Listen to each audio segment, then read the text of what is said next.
When the head is in motion, drawing stops being just an anatomical construction and becomes a gesture. In this tutorial, I'll show you how to draw a female profile with the head tilted upward, creating a clear sense of movement and direction right from the first lines.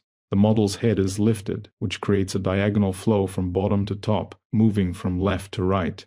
This initial gesture defines the entire drawing. Before thinking about details, it's essential to understand this overall tilt and make sure that every structure of the face follows the same movement, so the portrait feels natural and coherent. I begin the sketch by setting up the guidelines, always respecting the basic proportions of the face, but adapting them to the gesture of the head. After the initial sketch, I lighten the first layer of graphite and then return with more controlled and detailed shading.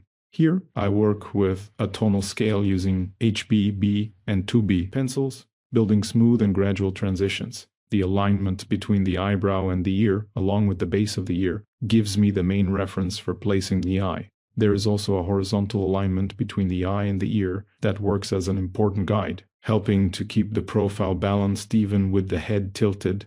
When drawing the eye in profile, I reinforce the idea of movement.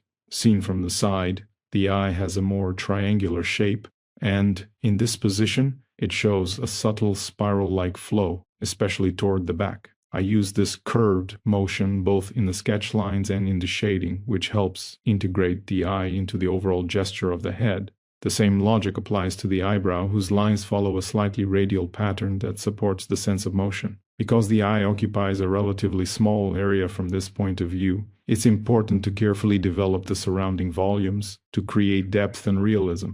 In the nose, the movement of the head becomes even more evident. In profile, the nose fits well inside an imaginary rectangle aligned with the forehead and the corner of the eye. This simple structure helps organize the form, but the key point is noticing how the tilt of the head emphasizes the diagonal direction of the nose, reinforcing the upward motion of the face.